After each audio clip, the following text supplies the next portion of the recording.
नमस्कार, पाथ के प्लेटफॉर्म पर आप सभी का स्वागत है। और आज हम लोग चर्चा करेंगे आर्थिक सर्वेक्षण यानी कि इकोनॉमिक सर्वे 2022 पर। निश्चित तौर पे बहुत ही महत्वपूर्ण हो जाता है, क्योंकि बजट को समझने के लिए हमें आर्थिक सर्वेक्षण को समझना बहुत ही जरूरी हो जाता है। और इसके तहत हम लोग चर्चा करेंगे कैसे आर्थिक सर्वेक्षण की शुरुआत हुई, क्या संविधान में इसका कहीं कोई जिक्र है या ये एक परंपरा मात्र है, इसका महत्व क्या है, इसका उद्देश्य क्या है, और निश्चित तौर पे आर्थिक सर्वेक्षण में जो महत्वपूर्ण भूमिका निभाई जाती है वो मुख्य आर्थिक सलाहकार द्वारा निभाई जाती है, तो उनका क्या रोल होता है। और इस बार जो आर्थिक सर्वेक्षण इकोनॉमिक सर्वे 2022 प्रस्तुत किया गया, उसमें सबसे ज्यादा और सबसे कम प्रभावित क्षेत्र कौन सा रहा, और जो भारत सरकार का $5 ट्रिलियन जीडीपी का लक्ष्य है उसे हम कहां तक पूरा कर सके हैं, इसी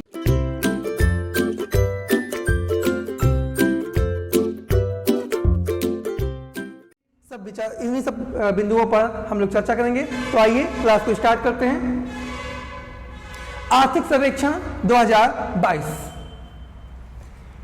अगर हम लोग इसकी शुरुआत की बात करें तो निश्चित तौर पे इसकी शुरुआत जो है वो 1950-51 में हुई, लेकिन उस समय आर्थिक सर्वेक्षण जो है वो केंद्रीय बजट के साथ प्रस्तुत किया जाता था, यानी कि जो वित्त मंत्री होते थे वो केंद्रीय बजट के साथ ही इसको यानी कि आर्थिक सर्वेक्षण को प्रस्तुत करते थे। लेकिन ये परंपरा टूटी वर्ष 1964 में, यानी कि 1964 के बाद आर्थिक सर्वेक्षण को केंद्रीय बजट से अलग कर दिया गया, और तब से लेकर के आज तक आर्थिक सर्वेक्षण को केंद्रीय बजट से ठीक एक दिन पूर्व प्रस्तुत किया जाता है। जैसा कि वर्तमान समय में केंद्रीय बजट 1 फरवरी को प्रस्तुत किया जाता है, तो निश्चित तौर पे जो आपका आर्थिक सर्वेक्षण है वो 31 जनवरी को प्रस्तुत किया जाता है। और इसी क्रम में 31 जनवरी 2022 को केंद्रीय वित्त मंत्री श्रीमती निर्मला सीतारमण द्वारा आर्थिक सर्वेक्षण 2022 संसद के पटल पे रखा गया। तो क्या ये एक परंपरा मात्र है? अगर इस बिंदु पर हम लोग विचार करें तो निश्चित तौर पे ये एक परंपरा मात्र है, ये एक प्रथा है जो कि स्टार्टिंग से यानी कि 1950 से 51 से लेकर के लगातार चली आ रही है। इसका कोई संवैधानिक जो पैठ है वो नहीं दिखाई देता है। आगे हम लोग बात करते हैं इसका महत्व क्या है, इसका उद्देश्य क्या है। तो निश्चित तौर पे इसका सबसे बड़ा महत्व यही है कि केंद्रीय बजट को अगर आपको अच्छे से समझना है तो आपको आर्थिक सर्वेक्षण को समझना जरूरी हो जाता है। इसको अगर और एक्सप्लेन किया जाए, साधारण शब्दों में कहा जाए, तो मैं कहूंगा कि आप आर्थिक सर्वेक्षण को 2 भागों में तोड़ सकते हैं। इसके 2 भाग। पहले भाग की अगर हम लोग बात करें तो जो पूर्व यानी कि पहले वाला जो आपका बजट होता है, यानी कि हम लोग बात करें तो बजट 2021-22 यानी कि बजट 2021-22 जो रहा उस पर चर्चा करते हैं। उस यानी कि पिछले बजट में हमने क्या पाया, क्या खोया, अपने लक्ष्यों को किस हद तक पाया, क्या हमसे गलतियां हुई, क्या हमने अच्छा किया, इन सब चीजों पर जिक्र करते हैं। ये इसका पहला भाग, यानी कि पूर्व बजट पर चर्चा। और इसके दूसरे भाग में अगर हम लोग बात करें तो इसके दूसरे भाग में हम लोग यानी कि जो आगामी बजट होता है, जैसे अभी हम लोग बात करें तो कौन सा आ रहा है, बजट 2022-23 की चुनौतियां, यानी कि इसके दूसरे हिस्से में हम लोग बात करेंगे जो आगामी बजट है यानी जिसे प्रस्तुत किया जाना है उसको लेकर के क्या चुनौतियां हैं। तो निश्चित तौर पे हम बजट को 2 भागों में तोड़ सकते हैं, यानी कि जो आर्थिक सर्वेक्षण होता है उसे हम 2 भागों में तोड़ सकते हैं।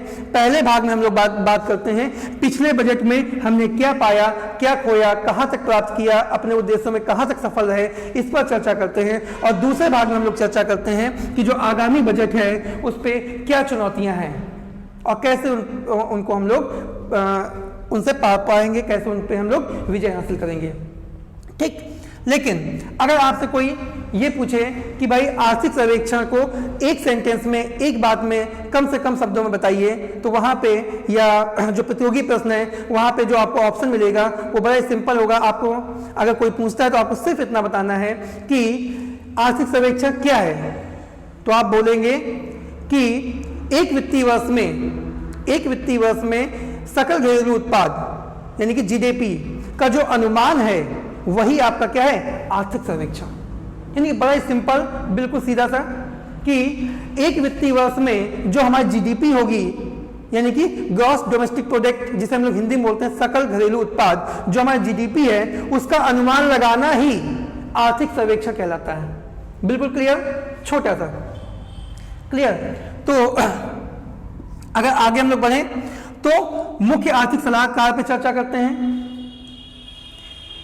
निश्चित तौर पे जो आपका आर्थिक सर्वेक्षण होता है उसमें मुख्य आर्थिक सलाहकार की जो भूमिका है वो बहुत ही महत्वपूर्ण हो जाती है। तो वर्तमान समय में कौन है, ये अपने आप में एक महत्वपूर्ण प्रश्न बन जाता है प्रतियोगी छात्रों के लिए। तो इस समय है वी अनंत नागेश्वरन, वी अनंत नागेश्वरन वर्तमान समय में ये हमारे कौन है, मुख्य आर्थिक सलाहकार हैं। ध्यान रखिएगा, आर्थिक सर्वेक्षण और आगे आपकी जो क्लास होगी बजट, वो जो प्रश्न आपके होंगे निश्चित तौर पे आने वाले पूरे एक वर्ष के लिए सभी प्रतियोगी परीक्षाओं के लिए महत्वपूर्ण होंगे। और इस सीरीज में पूरे आर्थिक सर्वेक्षण और पूरे आपके केंद्रीय बजट को बहुत ही अच्छे से कवर करेंगे ताकि एक भी प्रश्न बचने ना पाए। तो सारे पार्ट्स आपको बिल्कुल सारी क्लासेस को ध्यान से देखना है। आगे बढ़ते हैं। अगर हम लोग बात करें कि जो हमारा आर्थिक सर्वेक्षण था पिछले बजट में यानी कि 2021-22 में कौन सा क्षेत्र जो रहा वो सबसे ज्यादा प्रभावित हुआ और कौन सा क्षेत्र जो रहा वो सबसे कम प्रभावित हुआ, तो मैं सबसे पहले कम की बात कर लेता हूं। तो सबसे कम प्रभावित क्षेत्र जो रहा वो था आपका कृषि, एग्रीकल्चर। यानी कि जो आपका आर्थिक सर्वेक्षण 2022 प्रस्तुत किया गया है उसमें यह बात कही गई है कि बजट 2021-22 पहले वाला, क्योंकि अभी आगे डाटा तो हमारा है नहीं, है ना, तो पिछला जो बजट रहा उसमें सबसे कम जो प्रभावित क्षेत्र रहा है ना वो था आपका कृषि। किससे? कोविड से, क्योंकि कोविड एक वैश्विक महामारी के रूप में पिछले 3 वर्षों से निश्चित तौर पे हमारी अर्थव्यवस्था को दीमक के तरीके खा रहा है। तो सबसे कम अगर कहीं प्रभाव देखा गया कोरोना महामारी का तो वो क्षेत्र कौन सा था? सीधे प्रश्न बनेगा आपके सामने एग्जाम्स में, कौन सा? आपका आंसर होगा कृषि। मैं यहाँ पे डाटा नहीं दे रहा हूँ क्योंकि इतने से आपका काम चल जाएगा। इसी प्रकार से प्रश्न बनेगा कि सबसे ज्यादा प्रभावित क्षेत्र कौन सा रहा, तो आपका होगा सबसे ज्यादा की अगर मैं बात करता हूं तो सबसे ज्यादा प्रभावित क्षेत्र रहा आपका सेवा का क्षेत्र। यानी कि सर्विस प्रोवाइडर चीजें रही वो सबसे ज्यादा प्रभावित हुई हैं 2021-22 में। क्यों? आप सोच भी सकते हैं, हर चीज को रटना नहीं है, समझना भी है। निश्चित तौर पे सेवा क्षेत्र जो कि तृतीय क्षेत्र कहलाता है, सेवा क्षेत्र भी इसको हम लोग बोलते हैं। इसमें आप लोग अगर देखेंगे तो इसमें हम लोग करते क्या है, हम कस्टमर्स को यानी कि उपभोक्ताओं को सेवा प्रदान करते हैं, है ना, ड्यूटी देते हैं। ड्यूटी कैसे? फॉर एग्जांपल के लिए रेस्टोरेंट क्या है? सेवा ही तो है। अब रेस्टोरेंट में आप जाएंगे तो निश्चित तौर पे क्या होगा, अधिक से अधिक आप एक दूसरे के संपर्क में आएंगे। एक नाई की दुकान क्या है, वो भी तो सेवा दे रही है। यानी कि देखा, अगर आप डीप देखेंगे तो जितने भी सेवा क्षेत्र हैं उनमें कहीं ना कहीं हमारा कस्टमर के साथ जो ट्रांजैक्शन है यानी कि जो मेल मिलाप है वो काफी ज्यादा होता है। और कोरोना महामारी में क्या किया गया, इसी चीज पर तो नियंत्रण करना था। तो जब इस चीज पर नियंत्रण हुआ तो सबसे ज्यादा जो बुरा प्रभाव पड़ा वो सेवा क्षेत्र पर पड़ा।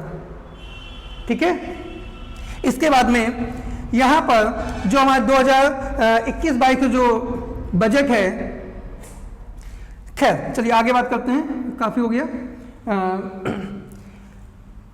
यानी कि इसके ये तो पहले हिस्से की बात हो गई। दूसरे हिस्से की अगर बात करें तो इस आर्थिक सर्वेक्षण में जो आपकी वित्त मंत्री हैं उन्होंने बोला है कि जो आर्थिक विकास का जो लक्ष्य है वो कितना रहने का अनुमान है। मोस्ट इंपॉर्टेंट, किसी भी प्रश्न में, किसी भी प्रतियोगी परीक्षा में ये सबसे महत्वपूर्ण रहने वाला प्रश्न है कि आर्थिक सर्वेक्षण 2022 के अनुसार केंद्रीय बजट 2022-23 में आर्थिक विकास जो प्रतिशत है या लक्ष्य है कितना रखा गया है, कितना रहने की संभावना है। तो यह अनुमान लगाया गया है 1 से लेकर के 8 से 8.5% अनुमानित।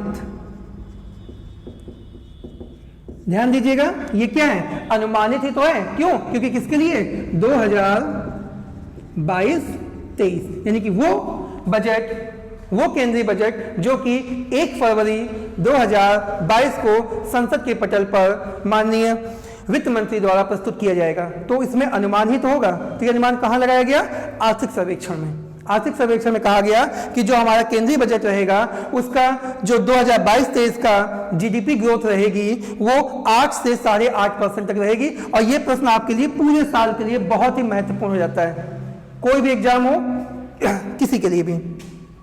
ठीक है, आगे हम लोग बात करते हैं तो निश्चित तौर पे ये अपने आप में एक बहुत ही महत्वपूर्ण प्रश्न है कि 5 ट्रिलियन जीडीपी का जो लक्ष्य भारत सरकार ने, प्रधानमंत्री नरेंद्र मोदी ने देखा है, हम उसे कितने हद तक प्राप्त कर रहे हैं, क्या है। तो इसमें सीधे सीधे एक प्रश्न बन जाएगा कि भारत सरकार द्वारा या भारत द्वारा किस वर्ष